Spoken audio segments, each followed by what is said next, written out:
Please remember to subscribe, Starting like, and share. recording. All right. Good evening, everybody, and welcome back to the C Show. I have a special guest here with me today, and I'm going to let you pronounce your name because I know I will butcher it. It's Imad. Come on. Come on. Tell me a little bit about yourself, Imad, man. Imad. Imad. That's what I thought, but I didn't want to butcher it. So tell me a little bit about yourself, man. Your background, where you from. I'm from India originally. I was born there, and I left when I was about 7 or 8 years old. Lived in the U.S. quite a bit. Been in Canada since 2005. Live in Toronto. I first got interested in the JFK assassination in can't remember if it was 1986 or 87 when they had the London Weekend Television. I love that, man. Mm-hmm. Oh yeah. So that's what really sparked my interest. And I remember, Chris, that I was disappointed at the end because I was a conspiracy theorist. I've been a CT longer than I've been an LN, what do we call it? Lone nutter. Long nut, long gunman. Yeah, lone gunman. Because that was a culture. That's pretty much the culture we grew up in, right? Just believe in conspiracies. You think the government's always out to lie. But yeah, I mean, I remember feeling disappointed when when the jury returned the verdict that Oswald was guilty. So I said, no, there's something wrong there. I said, everybody knows that it's a conspiracy, right? I was disappointed, but then after that sparked my interest, and I started reading.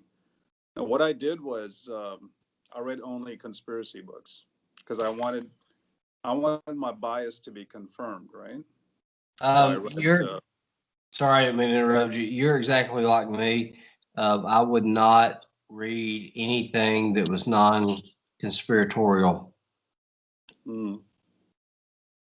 Right. I guess we're all like that, right? We all have our own biases. But yeah, I mean, I started with 6 Seconds in Dallas. The one by Mark Lane was another one of my earlier reads. Rush to Judgment. Rush to Judgment, yeah. I read that one. Jim Marrs. I never read Jim Marrs, but I did read On the Trail of the Assassins. I read that one too, yeah. And they all sound pretty convincing, right? Yeah, they all sound so convincing. They're well written, and the way they present their so-called evidence. Now, the thing is, one thing we've always got to remember, you've always got to listen to both sides, to arrive at a proper judgment about anything. Right? But I didn't want to do that. I never wanted to, years and years and years. And then I read David Lifton. I think that was the last conspiracy book I read, David Lifton's book, Best Evidence.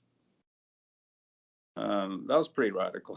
He talks about body snatching and things like that, right? He's the one that said that Oswald's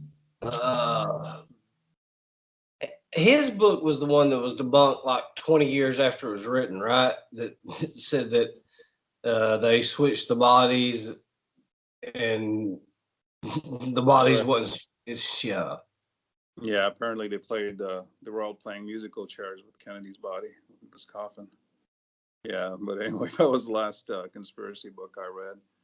And then at some point, I started saying, you got to be honest with yourself. I said, if it's the truth you're after, right, you can't just go around looking for stuff that confirms your bias.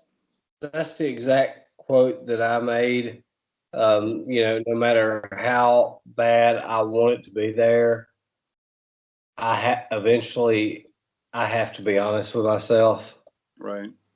And I don't know how old you are. I'm 44. And 11 years younger than I am. And when I got into these groups, the JFK groups, you had all the conspiracy ones, and I got invited to some other groups, Yeah. and I started hearing the other side of it, and I was mad. I mean, I was furious, and Yeah. it wasn't so much that I was furious at them; it was that I was furious at myself because I consider myself above average intelligence, and I fell for that hook, line, and sinker. Yeah. Yeah. Yeah. I hear you. Well, And I with me, mean, it was actually a book. It was Gerald Posner's Case Closed. I've heard a lot of people say that it was It's that's got them it's on the got right. some errors, but overall, it's a very it's an important, it's an incredible book, really. I mean, in spite of all the errors in it. I mean, there's not too many errors, really, not really serious ones. But it's well written, well documented. You've got to read the footnotes. This is something that this is a mistake a lot of people do. They read a book and they just don't read the footnotes. You have to read the footnotes. You have to go for the footnotes. Um, it's just like, it's more thorough research when you do that. But yeah, I mean, he had me convinced. And then after that, I went on to read Bugliosi, Reclaiming History. And then I went on to Fred Letwin's books. Um, I Oh, read all Fred of is them. Mhm. absolutely amazing. I've got an Yeah, interview on the channel. I don't know if you've watched it. I did watch Um, it. Yeah. oh man, that is one of the top videos out there. Is Fred? I mean, um, the man's Fred Letwin's amazing. I mean, he's a walking encyclopedia. Before I met Fred, when I watched JFK, I became enthralled and did everything I could to try to convict Clay Bertrand. And I thought that there was nobody out there any way possible that could know as much about the Clay Shaw trial as Mm. I did. And then when I met Fred Letwin, I was on like a kindergarten level, and he Hmm. was like on uh, a postdoctorate thesis. Patricia Lambert's book is very good as well. I've False heard Record. that. Yeah, excellent book. Really excellent. I've got now. It's I guess it's because of social media. I've Mm. got to where that it's hard for me to really read a book now because I'm on 50 different things in that. I'm bouncing here and there and doing research on different things and um, you know research one individual and stuff like that. So it's really hard for me to go. To watch or read a full book anymore now. And used to, I'd probably read 5 or 6 books a month. Mm. Yeah. So, So, go ahead. so what do you think motivate? What do you think was the final pushing point that got Lee Oswald to kill Kennedy? I don't think it was pre-planned, at least not that far back. I don't think. I think it just it was. I think he planned it, say, on Wednesday, when he found out that the president was coming, and the motorcade was supposed to pass right in front of the Texas School Book Depository. And one of the reasons I think that is because, you see, he never had his revolver with him. He left it at the boarding house. If it was planned that far back, he would definitely have had his pistol with him, right? I would think so. Yeah.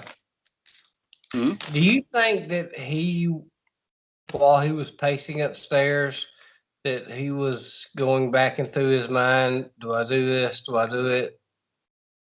No, I think he pretty much made up his mind. The only thing that would have stopped him, maybe, if somebody came and saw him, right? but I think he pretty much made up his mind by Friday that this is what he was going to do. You got to realize that I think people like Oswald, to them, a very self-hating person, right? It's kind of strange, narcissistic and yet self-hating. This is a person who is sociopathic, doesn't really, I mean, I don't know, his person who feels that he's more important than everybody else and he's not getting the recognition that is his due. That's my I've take on got, Oswald. And this was his I've got, opportunity, and this man failed at everything that he did in life. And this was his final opportunity to prove that he could do something. He could change. He could make it to the pages of history. And yeah, I mean, to be honest, this is probably the only successful thing he ever did in his life. Right? as sad as that is. Yeah. I've got kind of a theory on it. Maybe it's a crazy one. I don't know. But the night he went home and seen Marina Mm-hmm. and begged her to come back to him, Right. and she said no. I believe that he was such that type of narcissistic, selfish person that in his mind he thought, well, if I can't have my family back, I'll ruin Mm-hmm. everybody's families. My Right. family, the Kennedys' families. If I get lucky and kill the Conleys, then their Yeah. family. I'll ruin as many families as I can and make them live with this the rest of their life. Yeah, I agree with you. I think, and to answer your question, I think that was his pushing point. When he realized that he was not going to get back with Marina. So he didn't feel that his life was worth living for. And so his cause was everything, right? And so he I wanted mean, to make it to the pages of history, and basically what he did. And he was definitely a committed Marxist. There's no doubt about it. He was a Marxist since the age of 15. That's when he started. I think that's when he first saw that poster about the execution of the Rosenbergs, Julius and Ethel yeah, Rosenberg. Yeah, yeah. yeah. So that's his journey really started from that time. I mean, So I'm a long gunman. I'm not going to say that I'm not a. I guess I would say I'm probably kind of a fence sitter because there's some things I can't ignore. Um, I can't ignore the trip to Russia. Um, I can't ignore the Mexico City trip. mhm. Um, I can't ignore um, where he was headed when he left the boarding house. Or, Um, well, we don't know that. Where was he headed? right. Nobody knows the answer. Um, huh? I personally think he just went into slow motion panic. So he was And that calm could, enough when Officer Baker confronted him, right, by the vending machine, the Coke vending machine. But then yeah. slowly the panic started to set in, and he actually didn't. He probably never expected to make it out alive, and he was surprised that he did, right? And then after that, he didn't know what to do. Because if he would have taken his pistol with him. He would have taken his pistol with him, and if you just look at his behavior, so he takes a taxi down to his boarding house, and he tells a cab driver to drop him, Whaley, to drop him like a block past his boarding house, right? So that shows that shows that he expected to find somebody waiting for him there, possibly the cops, right? The conscience of guilt. Nobody ever does that. I've taken taxis before. Why would you want to be dropped off like a block north? I mean, a block ahead of where you're actually living. Um, Sure. it's just an indication of of a conscience of guilt, in my opinion. Of course, this is all just Um, barroom psychology, but it makes sense, right? Like, why would an innocent yeah. Nazi behave like that? It just really doesn't make any sense. And So then Mhm. Um, I I- personally look. What I'm willing to concede that maybe when he was in Mexico City, he may have been influenced by certain local communists or Cubans or whoever to carry out his act, right? And that may have been yeah, what that's pushed him about to do. where I go. Yeah, but there's no evidence for that. There's no solid evidence. It's just speculation. No, there's no evidence of that. I mean, who knows? He could have ran into a rogue agent. Hey man, if you ever get a chance to pull this off, we could get you out of here and you could live a life, um, of luxury in Mexico, um, or excuse me, in Cuba. I mean, who knows? I mean, the day after um,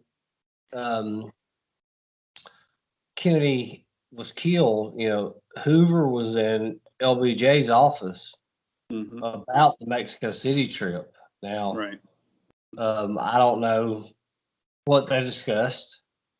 Um, I do know that I read one time that Warren did not actually want to head the Warren Commission, but but to paraphrase, Johnson convinced him um, to head it after what Hoover told him about a little incident in Mexico City.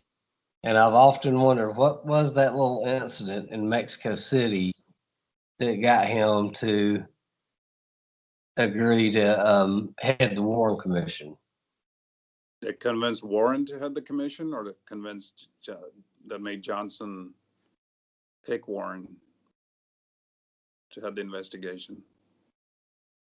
The quote was is that uh, uh, Warren was what's the word I'm saying? Recalcitrant.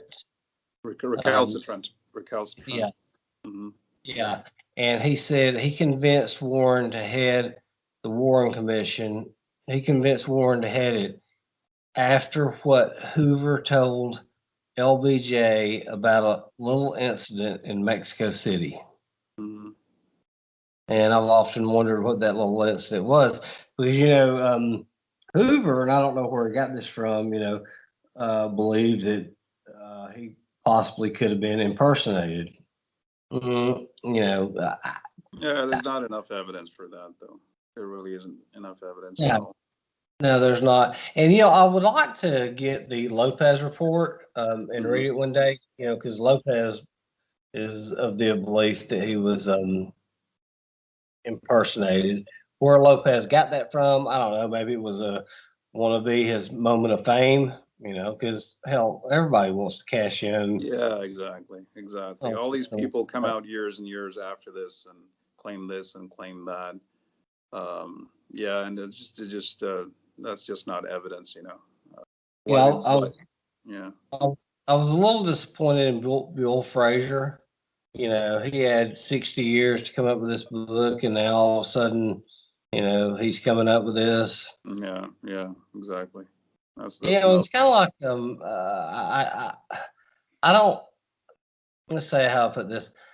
I don't like how people go after Mark Lane so hard because Mark Lane was a defense attorney and Mhm. he was doing what he was trying to do and he was trying to cash in on it. So, I'm not mad at him for that. Yeah, I think Fraser did what he did just to make the book sell, make it more interesting. That's my opinion. But yeah, I mean, Yeah. all these things that come out 20, 30, 40, 50 years after the fact, I mean, they're really not credible. Like, why were you quiet all this time? That's the first Yeah, I thing don't in find my mind. all that credible.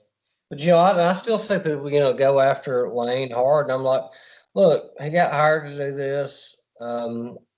He did what any defense attorney would do. And Mm. and he cashed in on it. I'm not mad at him for it. I mean, everybody out there was trying to make a dime off the dead president, and it's Yeah, a shame that yeah. it had to be that way. I'm sorry. Go ahead. But speaking of Mexico and Cuba, there's another reason why I don't think it was a high level conspiracy because, um, well, here's the thing. See, I mean, if the military industrial complex was behind this, was a high level conspiracy which involved the military industrial complex and the CIA and people who wanted to maintain the status quo, which was a state of hostility with the communist world and wanted to overthrow Cuba, right? So the story is that JFK was assassinated because he was too soft on Cuba. He was too soft on communism and Castro. Well, if that were the case, my question is this: look, why then does a Warren Commission, which was commissioned by the president himself, why does it go out of its way to exonerate Cuba? It's something to think about, right? Both the Warren Commission and the House Select Committee on Assassinations, they investigated the Cuban link, and they came to the same conclusion. There is no evidence that Cuba or the DGI, the Cuban intelligence, or the KGB were involved in this. So if the idea was to get rid of Kennedy and then overthrow Castro, you'd think that they do the exact opposite, right? They would try to forge a link between Oswald and the assassination and Cuba. And that would give them a reason to invade Cuba, to overthrow Cuba. Another thing I'd like to point out too, JFK was a Cold Warrior. Oh yeah, he was. I mean, all this stuff about JFK being a global dove, it's just so much nonsense. No, he was a Cold Warrior, and so was his brother. They believed in the domino principle, which said, if one country falls to communism, the rest will follow just like a domino. They subscribed to that, and there's just no evidence. I mean, of course, he said things publicly that he wanted a settlement with the Soviet Union and things like that. But what they were doing, for example, Operation Mongoose, in which the CIA tried to assassinate Castro, they made, I think, no less than 6 attempts on his life. Bobby Kennedy was heavily involved in that. I don't know how many people know that. I didn't know that either, that he was involved in that. There was a book, Patrick Collins, who's, I guess, kind of my mentor, who helped, and Martin J. Kelly, I want to give him a shout out too, to help me start seeing the error of my ways. He told me about a book that I needed to check out, and it was called Castro Secrets. Castro Secrets. Yes, okay. And he said the day that Kennedy was shot, he told they was in a meeting or something, and he told somebody to turn on the radio. Castro did. Yeah. Okay. To find out if it had happened. Now, it could have been just made up story. It could have been somebody had, got close to Oswald and or he may pull this off. If there was a conspiracy, we just talked about, I think it would have been, some guy low level, hey man, pull this off. Because, when I say these people start doing stuff about, they stole the body, the autopsy photos are fake, I can just go on and on and on. You can't have a conspiracy going on between the mob, the FBI, the CIA, Army Intelligence, Secret Service, the mafia. I mean, as the old saying goes, the only way to keep a secret between 3 people is if 2 of them are dead. 2 of them are dead, yeah. Not to mention Blakey, the House Select Committee of Assassinations. He strongly believed till the end that the mob was involved, but he never could find evidence, right? Well, you know what? I don't know if you ever seen it or not, but Ralph, the late Ralph Salerno, who was the premier expert in mob, he had this chart up there. It had all the crime families. and he said if Ruby was sent to silence Oswald, then somebody would have been sent to silence Ruby. There you go. And if somebody, then the person who was sent to silence Ruby, somebody would have been silence him. And Yeah, it just that's keeps right. going on and on. And another thing too, I'd like to point out for those people who say, you know, Ruby went to silence Oswald. You know, Ruby had some mob connections. That's one thing the House Select or the Warren Commission got wrong. I mean, he did have some, you know, he has some mob ties. But Jack Ruby is the last person They would have hired.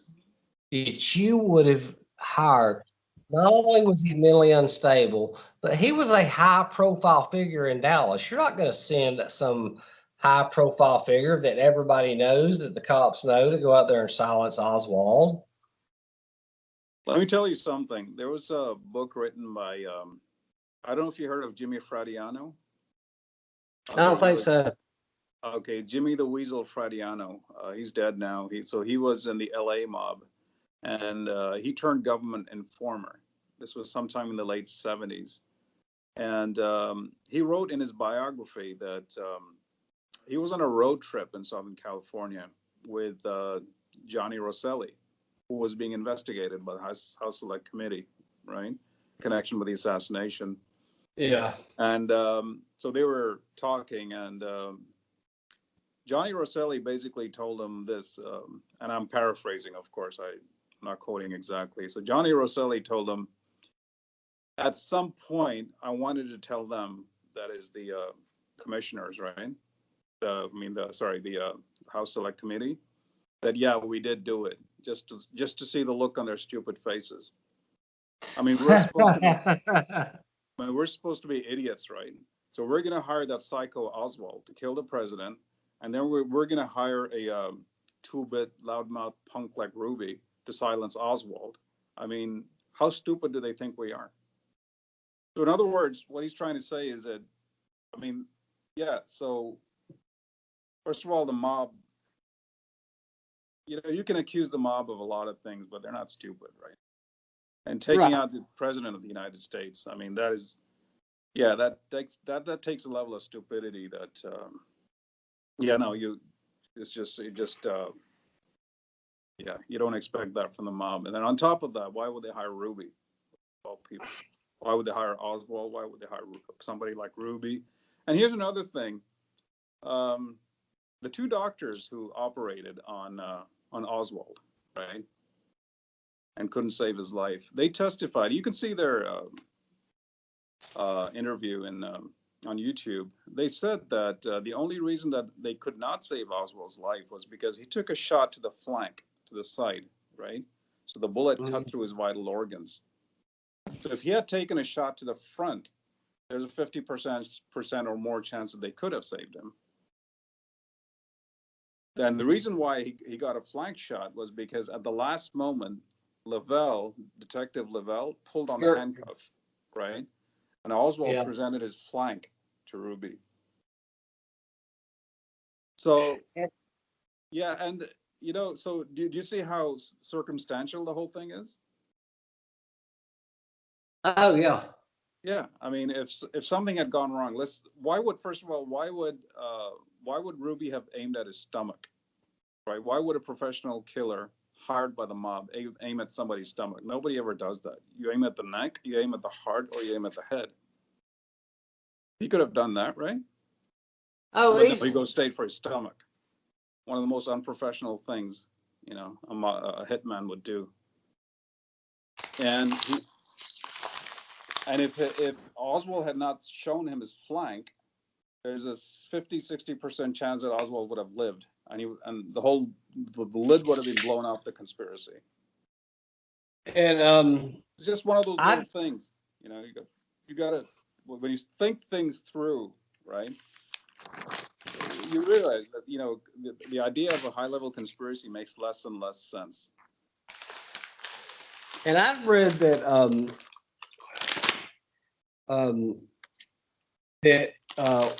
they couldn't stop the bleeding.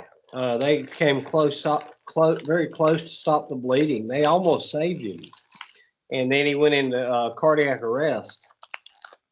Oh yeah. Okay. Yeah, and yeah, they'd almost had the bleeding stop because I read Dr. Crenshaw's book, Conspiracy of Silence. That was another one that I read, Mm-hmm. and I don't know if it's true or not. Some say it is, some say it isn't.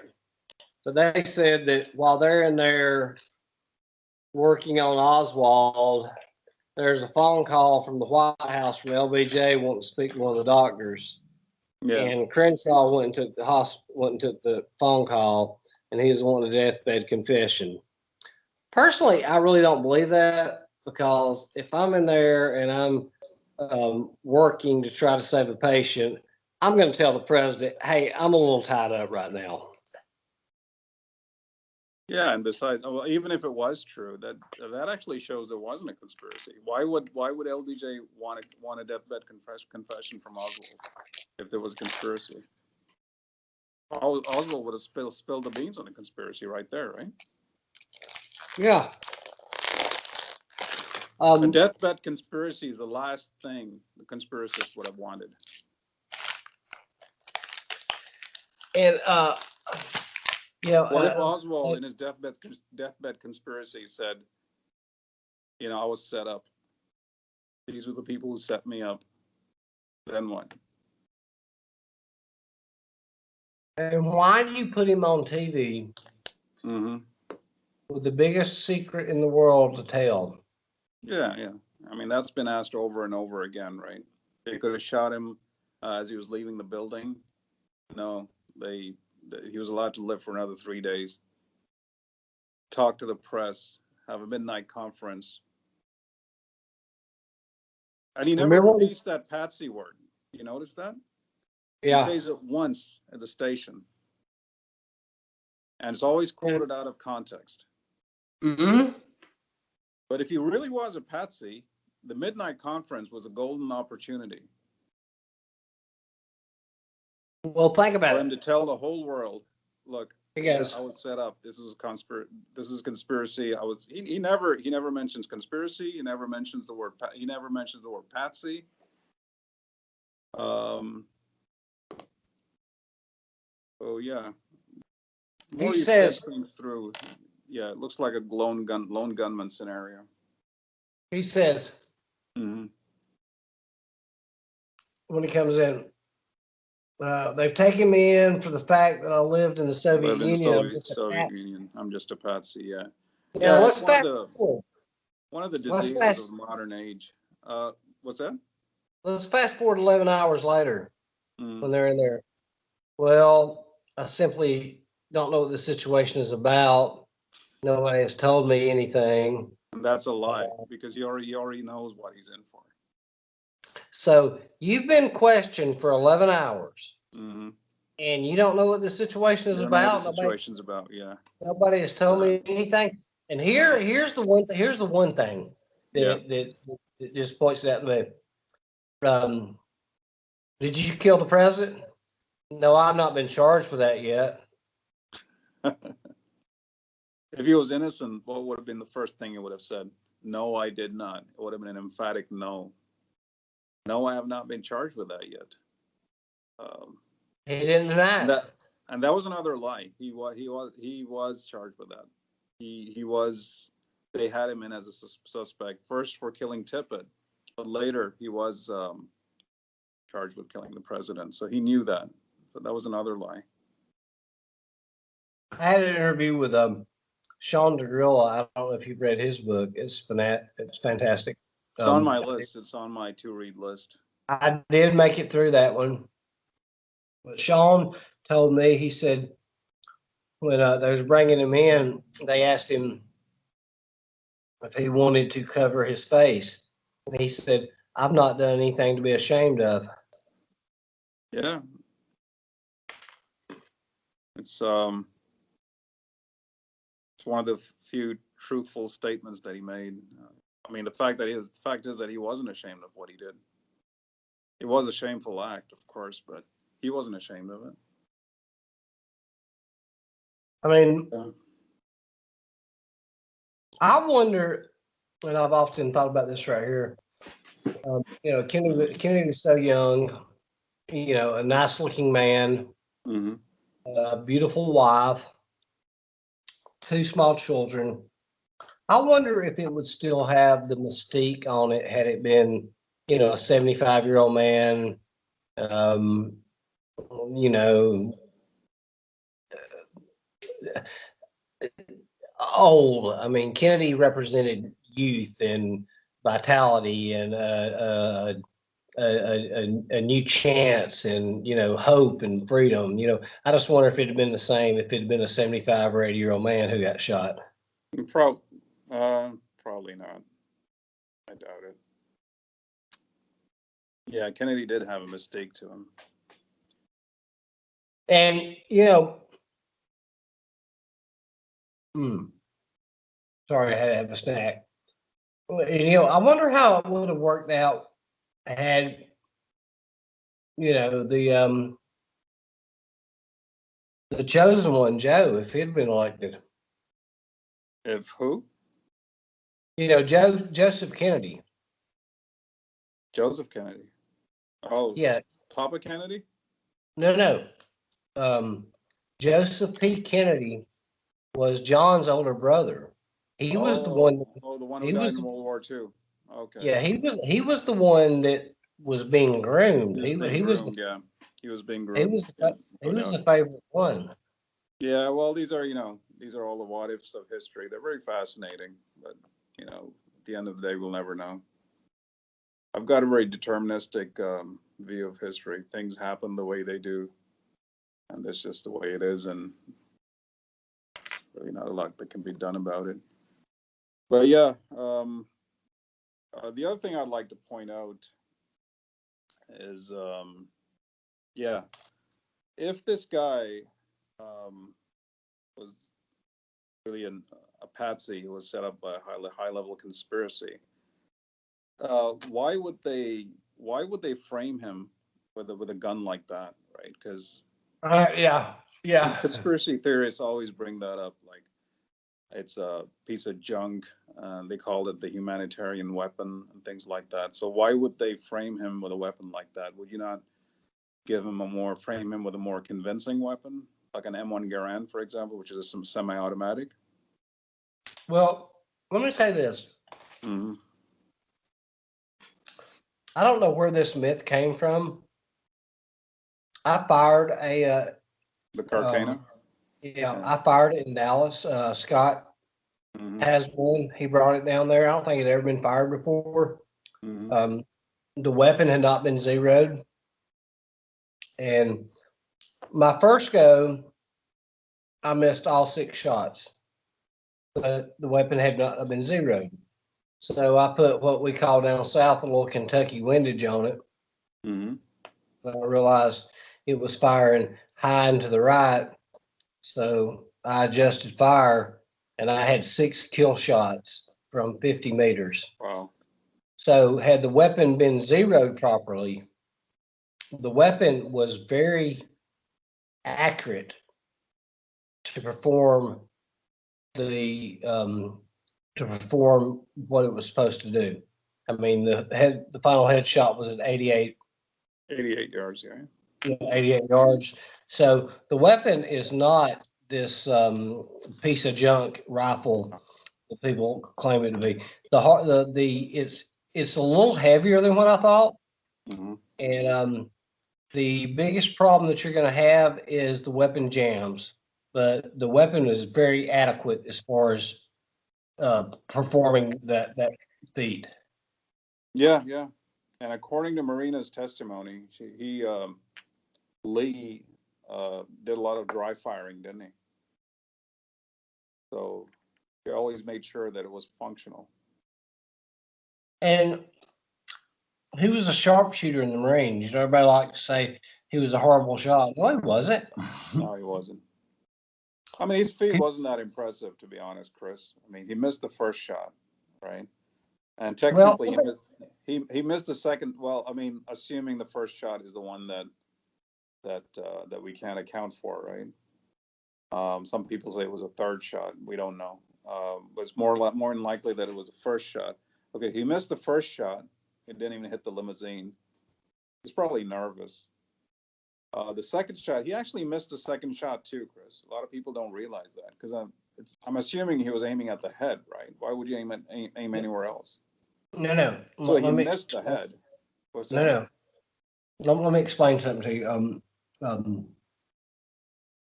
I spent 6 years in the Army, Mm-hmm. and excuse me, you don't aim for the head. Okay. Your silhouette is going to be about from where the middle, right below your chest. Okay. It's going to be where your targets are shooting at. Okay.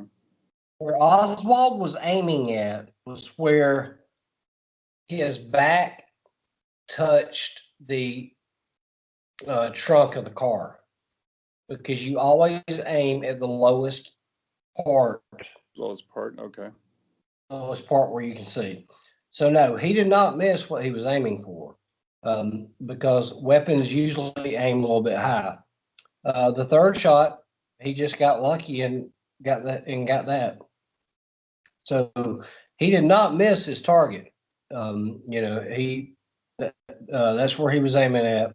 And we spent 3 weeks on basic rifle marksmanship, and when the target would pop up, Yeah. they would you were supposed to fire right at the ground where the target popped up.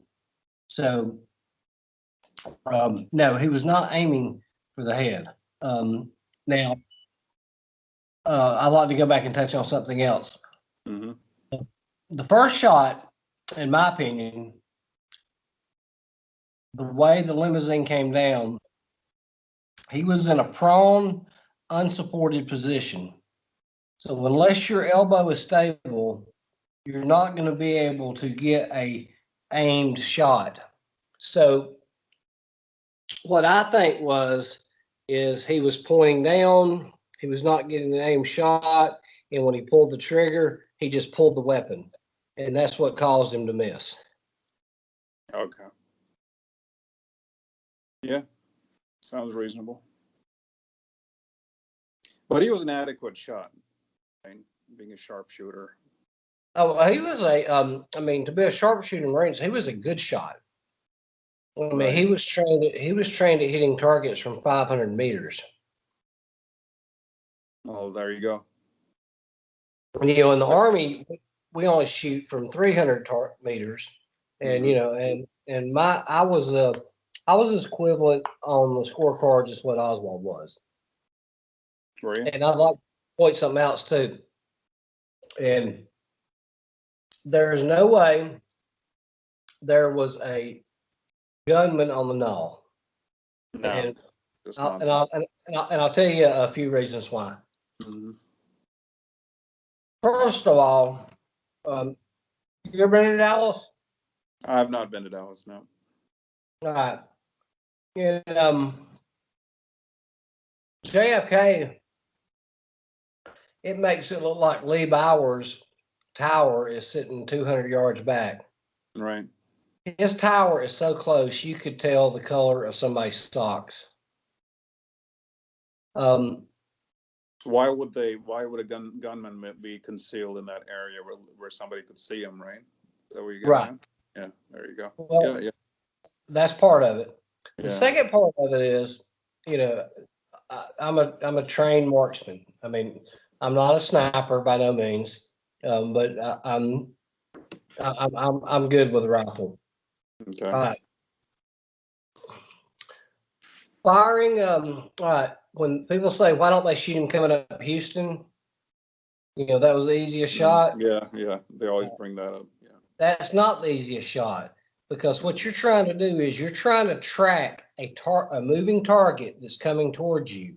You cannot track a moving target. You're constantly adjusting your weapon, bringing it back. You cannot track a moving target.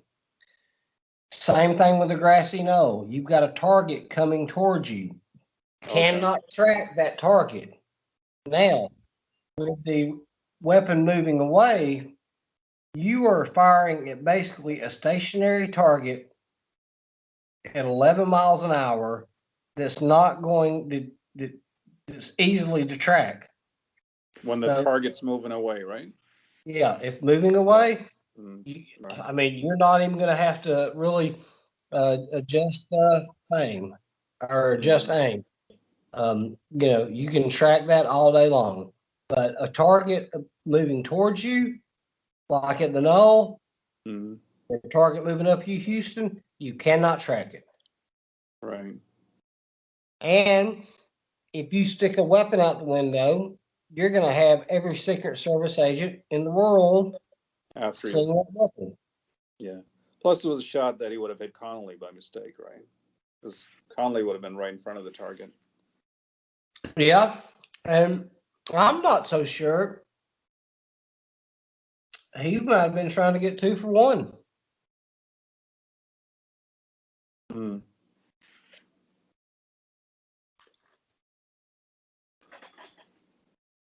Well, yeah, there was the whole thing about his dishonorable discharge, right? And Yeah. Connolly's involvement in that. Yeah. If you kill one, why stop there? Mm. It's possible. You never know. I wonder if it had went to trial, because he was not going to plead guilty. I wonder No. what I wonder what his defense would try to challenge. I think he would have just used it as a platform for his trumpeting his ideology, same way he did in New Orleans. Well, it's a shame that we lost somebody who probably would have went down as one of the greatest presidents in history. I mean, he was waiting until to get the 60. Lyndon Johnson got credit for it, and I think Lyndon got a raw deal because he did a lot for the black community. Yeah, he did. Yeah, and I read that that's something that bothered Lyndon Mm-hmm. later in life because he didn't feel like he got the proper um, he didn't get the proper credit for what he did to help advance civil rights in this country. That I know we still got a long ways to go, but we're headed in the right direction. But Right. there's no telling what Kennedy could have accomplished if he had made it to his second term. Yeah, there's no telling. And that brings me to another point. So this was 1963, the assassination. So it was 1 year before election year. Um, so here's the thing. I mean, there's no 100% guarantee that Kennedy would have won that election. Many people say he would have, but you know how these predictions are, right? So if Kennedy had lost the election and Barry Goldwater had won that election, the 1964 election, then whoever wanted Kennedy out of the way, their problem would have been solved right there. Worst case scenario, Kennedy gets elected. He would have been there. He would have been in power for another 4 years. So he would have been gone by 1968. So I just don't see why anybody would take such a huge risk, a foolish risk, of actually assassinating a president who wasn't going to be in power for more than 5 years. It just doesn't make any sense to me. It's not like, see, this is not the same situation. It's not like you're assassinating Julius Caesar or the Archduke Ferdinand, right? Was That's assassinated. true. I never thought about that. See, because I mean, President of the United States does not have power for life. I mean, right. if you have special interests that that clash with whatever policy your current president has, you don't have to live with it for life. Like it's no president gets stays in power for more than 8 years. Would you really take such a foolish risk of assassinating the president in open air in front of hundreds of witnesses?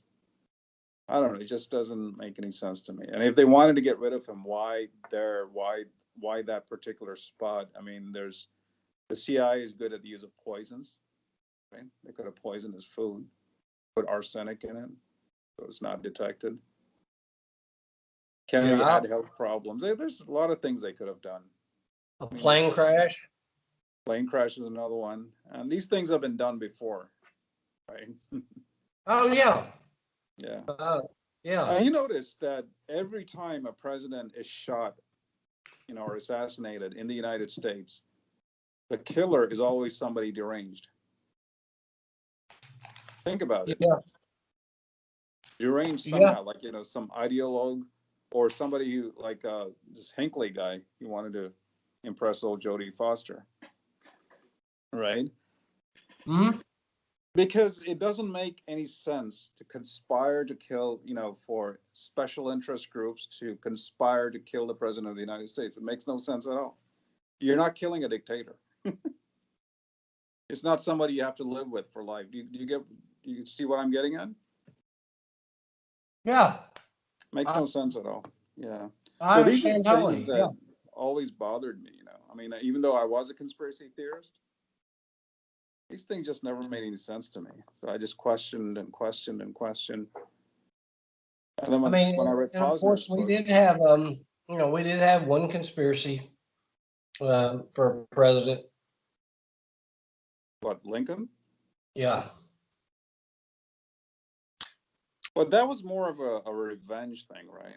Because, I mean, the Civil War was pretty much, I mean, the result was decided. The North had won. Um, I don't know. I don't know what Booth was trying to accomplish with that assassination, but I think it was more of a revenge. I've read different things. I think that And that wasn't a high level conspiracy anyway. Think about it. It's not special interest groups that right. did, right? It was just a group of, wacky Confederates. I don't know. There were like, what, four of them? Six. Or six. Okay. Okay. If you ever get the chance, Mm-hmm. um, watch the movie The Conspirator, All right. and it's about Mary Surratt, Okay. and um, she hung for being involved, but there's a lot of questions whether she was involved or not. Okay. Did she have an idea of what may have been taking place? Uh, sure, possibly. She, Um, she was hung as an uh, accomplice, right? uh, she was hung as being, I'm not sure accomplice or what it was.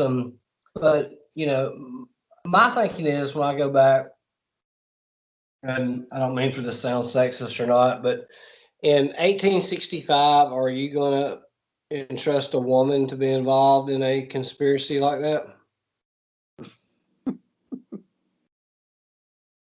Yeah, I know what you're getting at. I mean, I'm just saying like that. Now, if you want to get into conspiracy stuff, I'll send you a link. I'm sure you've heard of George Wallace. Refresh me now. He was the Alabama governor, ran for president. Okay, Um, okay, okay. Yeah, okay. I was Yeah, on a I've heard. podcast. I was on a podcast the other night, and it was titled um,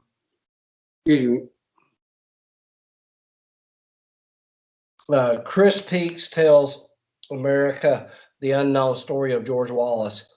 Now, Okay. if you ever want to look at something that conspiratorial, Mm-hmm. there was a 5-hour documentary called "The Plot to Kill Wallace," Okay. and and Wallace was stalked all over the United States by Arthur Bremer before he finally shot him, Mm-hmm. and it was it was there's more evidence of a plot to kill Wallace, and I don't know how high up it went. I'm not Mm-hmm. gonna say it was a government conspiracy. It could have been just a load of people, but you'll come away with more questions than answers with that. Okay. Yeah, like I said, I'm not saying conspiracies don't happen. Yeah, they do. They do happen all the time. We lived through Watergate and Iran Gate and all these things. Um, but at the end of the day, it really comes down to hard evidence, right? They always come out with this thing: who had the most to gain? Well, see, that is the starting point of an investigation. Motive, means, and opportunity, right? You can't use that to prove guilt. For that, you need solid, rock solid evidence. Thousands of people had a motive to get rid of Kennedy, but where's the evidence that they did it, right? That's really what it boils down to. And here's one thing I like to point out to people. Mm. The Kennedys had a lot of friends and a lot of people that was loyal to them. Mm. If there was some kind of palace coup that was taking place, don't you think the Kennedys would have had one friend saying, hey, there's something going on. They're going to kill you. It would have been forewarned. Yeah, it's possible. John McCone, head of the CIA, he was a family friend of the Kennedys. Mm-hmm. Yeah. And It's not to say Kennedy didn't have enemies in positions of power, but yeah, he did have a lot of friends as well. and people jump all over the fact that McCone says there was a benign cover-up. I believe that meant that he dropped the ball on it. There you go. He was trying to cover up. There's no denying that. There was a cover up by the FBI, by the Secret Service, by the CIA, but cover up of what, right? The FBI failed in its duty to track Oswald and keep tabs on him. At the end of the day, right? He ended up killing the president. So the FBI was supposed to be watching him from the time he came back from the Soviet Union. And you have to remember that these are the days of the Cold War. Anybody communist comes back from the Soviet Union and nobody's watching him, yeah, they dropped the ball, right? So they wanted to cover up that fact. The CIA wanted to cover up all the dirty things that we're doing in Cuba, right? So because the investigation would have unraveled a lot of this stuff. And this is another thing, right? People always say, why are these documents still classified? Why has nothing been released yet? Most of that stuff has been released, but what it is, see, governments a lot of times they stop information from being released to protect certain identities, to protect sensitive, bits of information that are not directly related to the case. You launch an investigation, and a lot of other things come up as well. Like, for example, the assassination attempts on Cuba. Who knows? A lot of that might have been uncovered if the Warren Commission was not obstructed, railroaded by the CIA at each and every step. My thing about the documents is okay. Mm-hmm. Let's take all these documents that implicate us in assassinating President Kennedy and mm-hmm. lock them away for 75 years, and then everybody can see that we were all involved in it, instead of destroying them. That makes a lot of sense. Yeah, exactly. And as I tell people all the time, governments always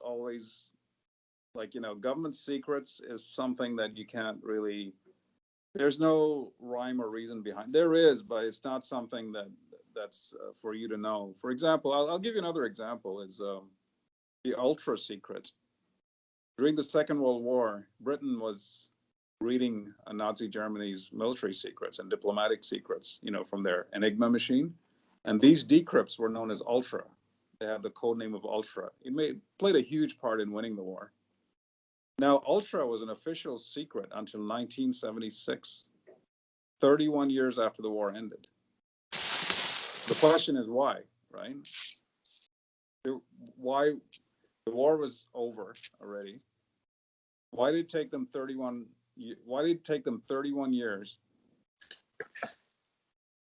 to admit, to release the ultra secret? Governments just do that all the time. That's just the way they are. That's how bureaucracies work. I'm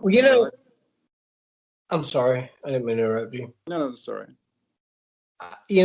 There's a lot of things that our government does that we probably really don't need to know about. and I'm Yeah, not exactly. meaning that, and I'm not meaning that like nefarious or Yeah, no, they don't have to be. Like I said, is they're trying to protect certain identities. well, I Um, mean, like, and I mean even stuff like going over there and taking out, somebody that is an enemy of the state. I mean, there's probably things that our government are working on right now that, in our best interest that we just really don't need to know about. yeah, yeah, exactly. I mean, I don't think that the government has our um, is out to get us. I mean, now I know that at one time our government did some bad stuff. I mean, the Tuskegee experiment, Mm. taking people out there and watching nuclear bombs. Well, You let's know, face it, we don't. Not everybody needs to know exactly what the government is doing. Yeah, I believe in transparency, but there's sometimes, national security issues and things like that. Like the Manhattan Project, for example, where they're building the atomic bomb. I mean, seriously, what? You need transparency with that? It took them so many years to build the atomic bomb, right? It was a Manhattan Project. Now, something as sensitive as that, why should that be leaked out to the public? Why do people have a right to know about it, right? Of course, the government's going to keep it secret. I mean, the vice president didn't even know. No. So yeah, and see the problem with these conspiracy theorists is that even if all the documents are released, 100% of them, they'll always come out with, oh, they destroyed the sensitive documents. That's Well, what they'll they say. would have destroyed all of them. I Yeah, mean, and and his mother. I mean, that woman was a piece of work, and she's probably what caused his. yeah, 100%, 100%. She warped his personality, no doubt about it. Bizarre woman. It seems like Robert was able to escape that. I don't know how. Maybe she just didn't have control over him, or No, just Robert had a much stronger personality, I guess. But yeah, really twisted woman. I've met people like that. That's why I mean, when I was reading about Marguerite Oswald, it just reminded me of certain people that I knew in my life personally. So yeah, you're growing up with a woman like that. I can just imagine what that does to your mind. Robert Oswald always said that she always felt the world owed her something, and Lee got a little of that. Yeah, Lee inherited that from her. I think he inherited a lot of that from her.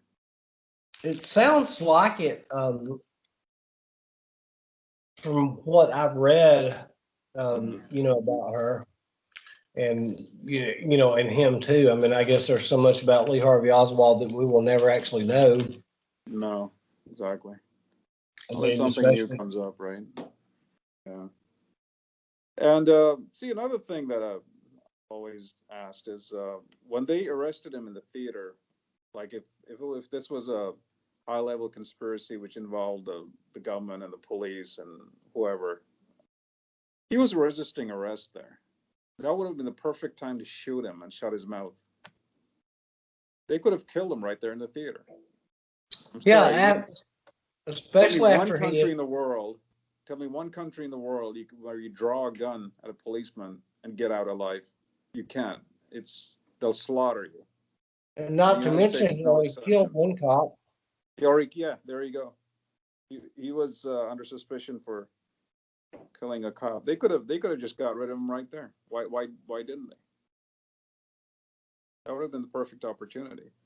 So these are the little things, Chris, that at the back of my mind just bothered me, even when I was a conspiracy theorist. That these are the things that just don't make sense at all.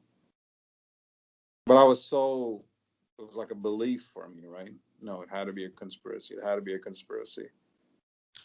And then I said, When I I was, mean, at the end of the day, I said, you've got to be honest with yourself. You've got to be true to yourself.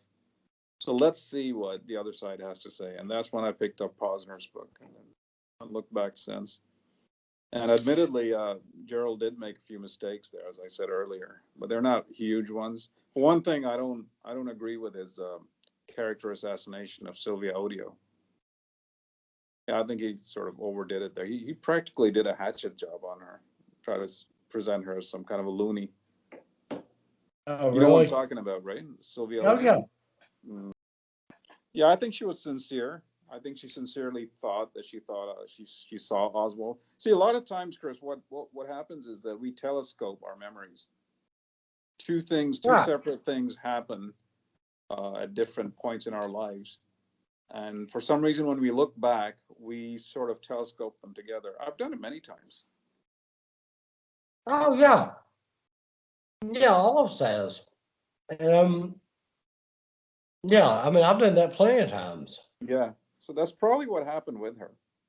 You know, And you're talking about, a couple of days there. I mean, who's to say she didn't see him a week and a half earlier or later.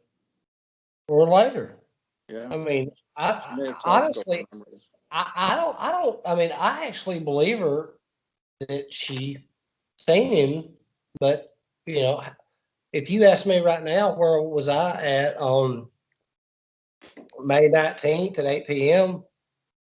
I don't know. I mean, you know, Mm. you may go back to my chat log. I mean, do you remember where you was, in April 9th? I mean, that. No, I can answer that question. No, but you know what I'm talking about, right? About telescoping memories. Yes, Um, so, for example, I you say think something, I and you. remember that I said such and such a thing at a certain party, right, on such and such a Mhm. date. But actually, I had said it at a barbecue. It was 2 weeks before that. But for some Right. reason, yeah. And then, you know, I get confirmation from my friends. No, no, you didn't say it at that point. That party. You said it at the barbecue, which was 2 weeks before that. But at that point, I could have sworn, no, no, I said it at the party, right? So it's called telescoping memories. We all do that. I think she was sincere. Sylvia Odio was pretty sincere. And Gerald I probably don't. went a little bit too far in correct character assassinating her. What do you think? What do you think about that? Lee actually invited his family to come out and watch the parade. Do you think he wanted them to see what he did? He invited them? I read that. I read that he I've invited the never read that. pain. Okay, and it could have been just one of those made up rumors to enhance. If he did, that would have been before Wednesday, or no, he didn't. He didn't find out about the motorcade until Wednesday, right?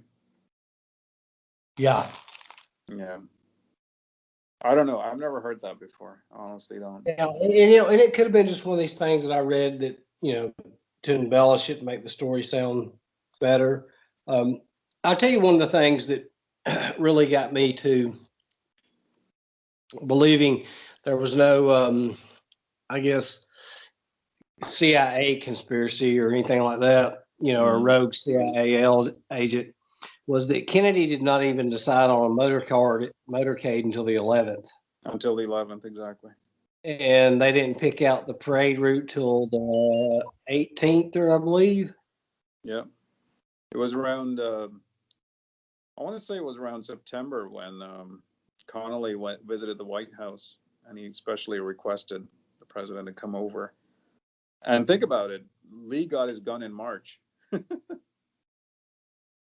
So if that gun was used to frame Lee, innocent Lee, to kill the president, right? Why would they frame him in March? That's why I never bought that whole the frame him with the Manicler Carcano thing. The thing they say about the money order.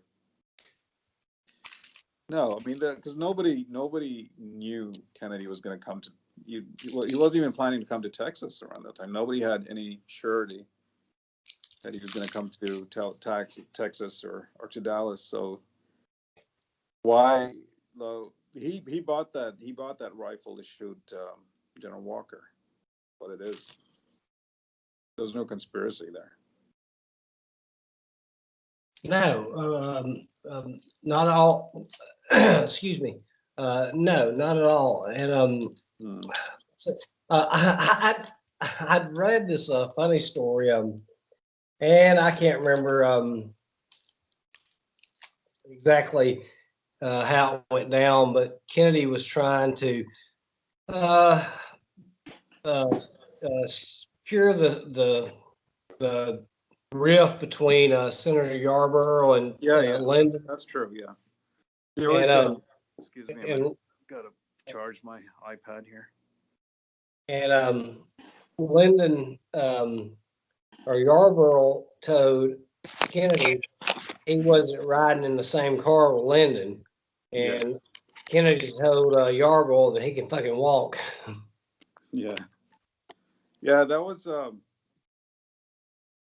Yeah, Texas was a key state, right, for the election, and Kennedy didn't want any infighting in the Democratic Party, so that was part of the reason why he actually came there.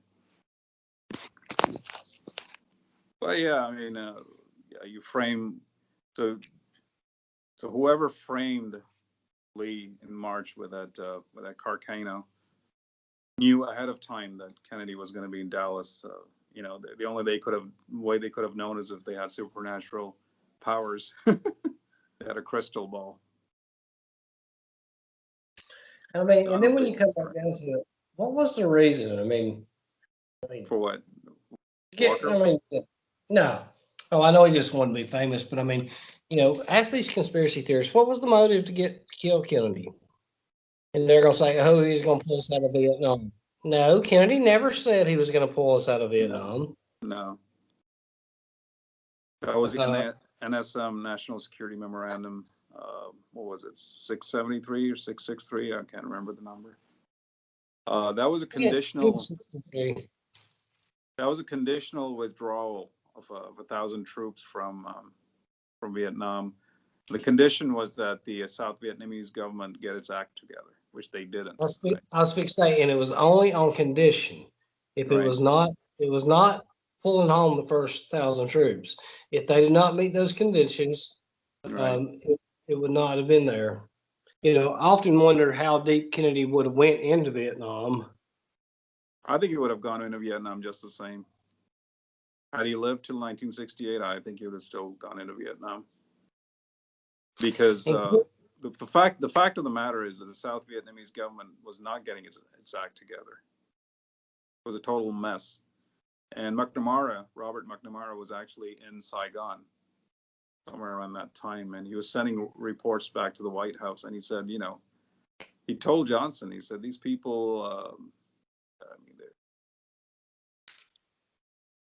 it's like a ripe fruit ready to fall. This government's going to collapse if we don't help them. And can you imagine how it would have changed? Instead, it would have been, hey, JFK, how many kids have you killed today? Yeah. Oh, yeah. Sure, it would have been different. But yeah, no, I don't think it would have fundamentally changed the way the U.S. would have acted towards Vietnam. There was a huge paranoia at that time about communism spreading all over the world, and they believed in the domino principle. So they believed that if South Vietnam collapsed, then that would be followed by Thailand, Laos, Cambodia, South Korea. Then pretty soon all Asia would have been communist, right? So yeah, they took this seriously.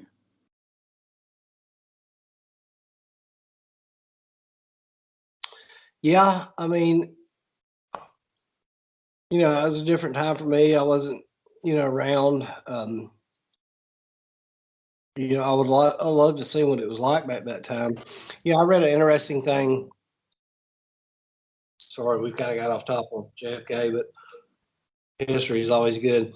I read an interesting thing that with about 2 weeks to go in the race in '68, Nixon had a 15-point lead over Humphrey.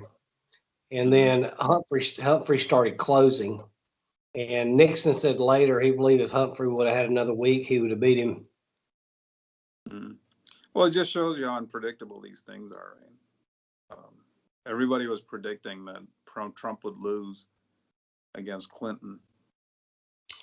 That's not what happened, right? That's what all the polls said. My friend. So you can't, I mean, these things are unpredictable. So that's why I don't believe that JFK was assassinated by high level conspiracy. That's one of the reasons why. There's no guarantee that Kennedy would have won the 1964 election. I'll tell you this right here, and I swear on my life. Mm-hmm. The day of the escalator ride, mm-hmm. when Trump came downstairs, I pointed at one of my friends. I said, "That's your next president of the United States." And yes, and he said, "You're crazy." And I said, "He's going to win this race." And the day of the election, I was leaving work, and this girl said, "You know he's going to lose tonight, right?" And I said, "I have never been more confident in victory in my life than I am tonight." That's amazing. And if he would have had a week to go, mm-hmm. he would have won that race because he was closing. He was closing major. Okay. Yeah, that's possible. But it's all just fun to talk about. I'm just saying, I mean, it's these things. Elections are never. There's no sure guarantee that any particular person would win. I mean, look at the. I think it was 1949, the Truman Dewey campaign. Yep. Truman versus Dewey. Everybody said Dewey would win. No, Truman who won.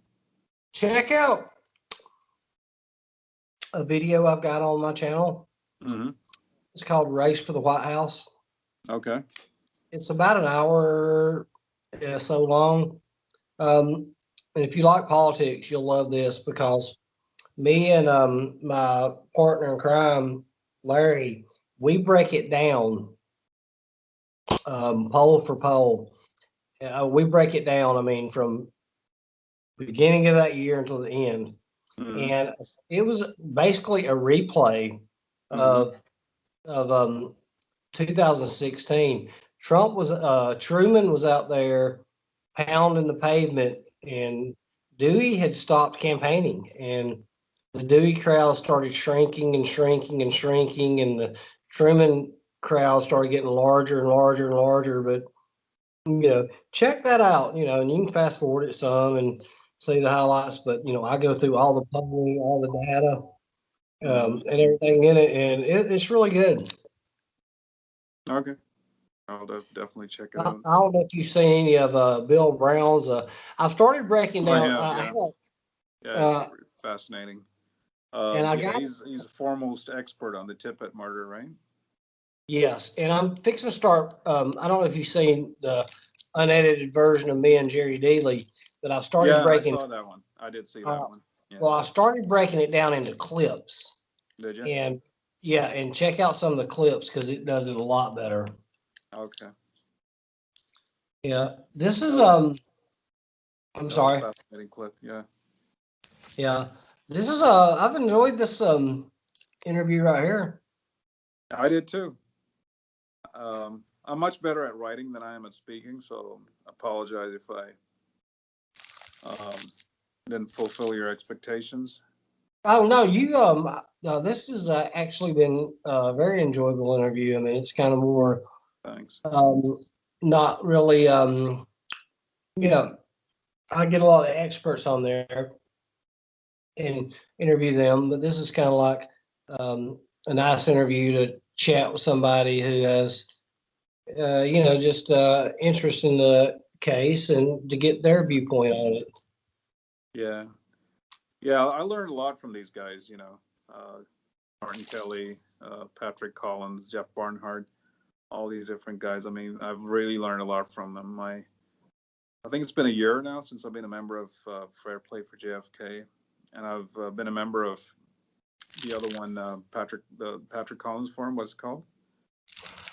It's not Patrick's. It's Dave Ledbetter, Bill Browns, and Frank Battleson. Oh yeah, It's sorry, yeah, it's Dave Ledbetter's. Yeah, that's right. Dave Ledbetter, Frank Battleson. I've been a member of that for less than a year now, but I follow all the conversations. I've really learned a lot from them. Right? And definitely check out Sean DeGrilla's book, eh? yeah. And Yeah, I've got an because interview on there. It's about an hour long. Man, yeah, it's great. yeah. I watched about half of it, and then I had to go do something else. But I'm gonna watch the rest of it. That's a real fascinating arena. I mean, something groundbreaking. It's something that um, I think if what is it called again? The voice analysis thing? Um, Malcontent. No, that's his book. But the science that he uses, you know, Oh, I can't remember. yeah, you can tell from the pitch of the voice whether the person's telling the truth or not. That's Yeah, something. That's something revolutionary. Um, I would like to see that used in like a criminal court proceeding to oh yeah, see if the judge would allow that. I'm pretty sure it's a very young science still, but with more research, with more experimentation, I think it could lead us somewhere. I don't know if you're into the O.J. Simpson case, but Well, I I've got a followed it back in the day, but I never looked back on it. I believe OJ was guilty. but yeah, no doubt about it. I've got a great interview on there. It's about 3 hours long with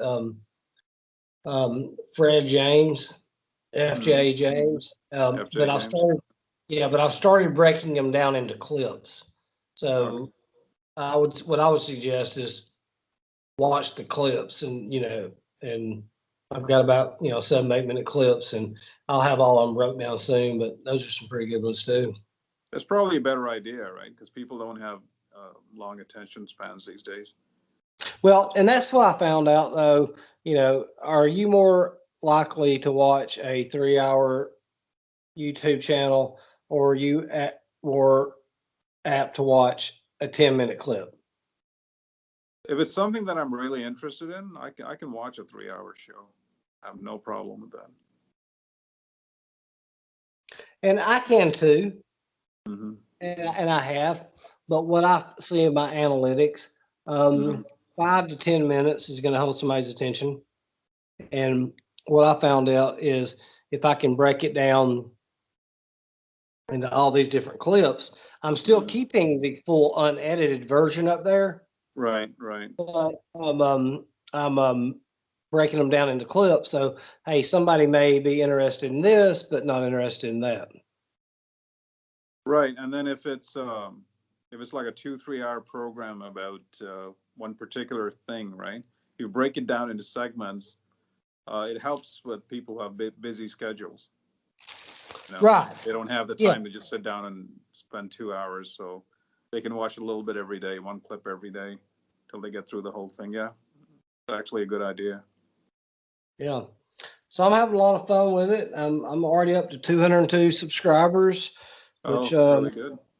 yeah, and what I was told is just for doing this for 3 months, it's a it's really big. Oh So yeah. anyway, uh, I didn't realize we've been going an hour and a half. It's been an hour and a half already. Wow. Yeah, I mean that just shows what a great conversation it was. Is Yeah, there it was anything else great. you wanted to add to it, or? Final thoughts? No, really think of anything. I mean, the usual stuff that we go over in the forums, right? Why would somebody plant a bullet in the stretcher, right?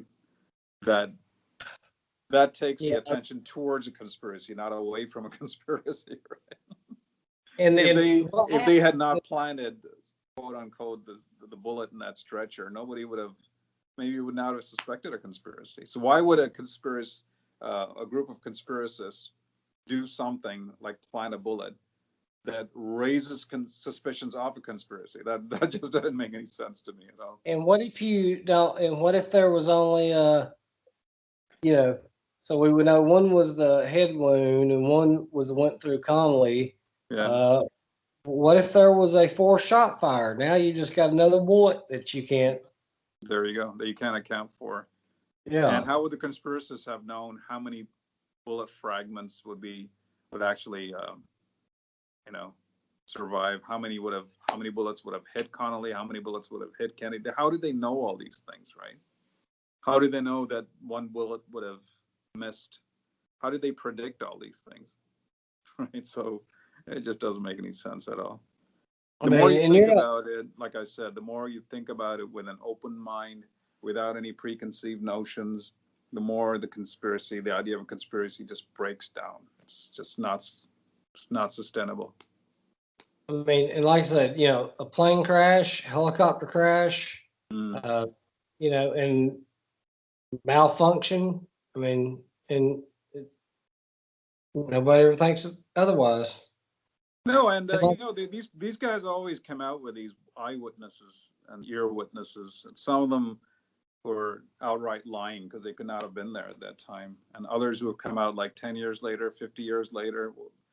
And the thing is that the thing about eyewitnessing is it's such a crapshoot, right?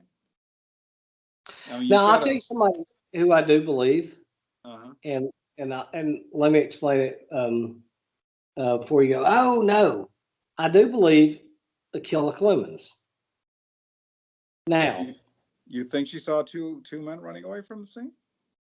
Okay, and yes, and let me tell you why. Mm-hmm. Akila Clemens was a heavy-set woman. Okay.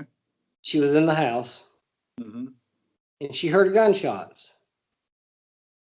By the time she got up and she walked to the door, I believe she seen Ted Calloway. There you go.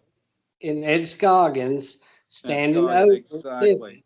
And I believe that she seen the man with the gun.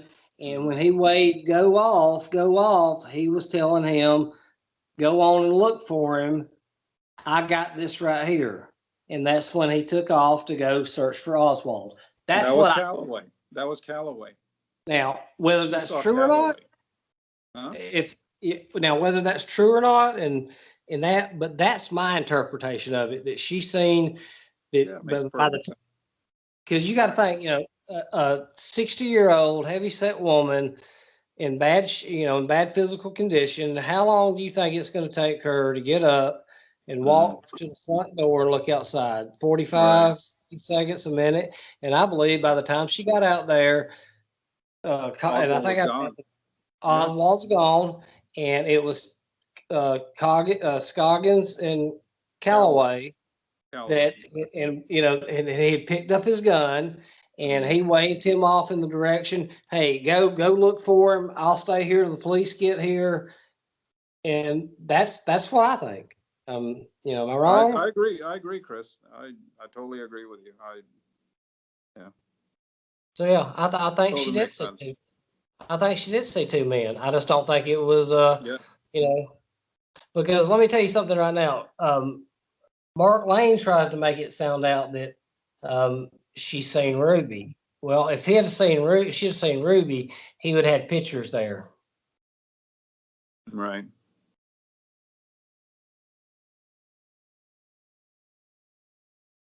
But that was that was fun. I guess that's all I have to. Was it who was it that saw a colored person, a black person? They saw two people on the 6th floor. They said one was a colored person. Was it Ewans? I don't remember, and it could have been actually Bonnie Ray Williams because he ate his. That's what I'm saying. Yeah, it's so probably somebody's. Yeah, because I think was it Bonnie Ray Williams or was it Givens that went upstairs to eat his sandwich or to get his cigarettes? Givens went upstairs to get his cigarettes. Bonnie Ray Williams ate his lunch there till about lunch there. So they probably saw this person, whoever this witness was. I can't remember their name. but they saw Williams or they saw. Well, Gibbons just. Well, I Givens, don't right? think. Yeah, I don't know if they could have actually seen that far into the building to see Givens. I don't know where his jacket was at, but Bonnie Ray Williams was sitting right at the window, to my Right at the knowledge. window. Exactly. Yeah, looking What out the eating. conspiracy theorists do is that, see, look, it's their aha moment. See, there are like two people there, so it's got to be a conspiracy.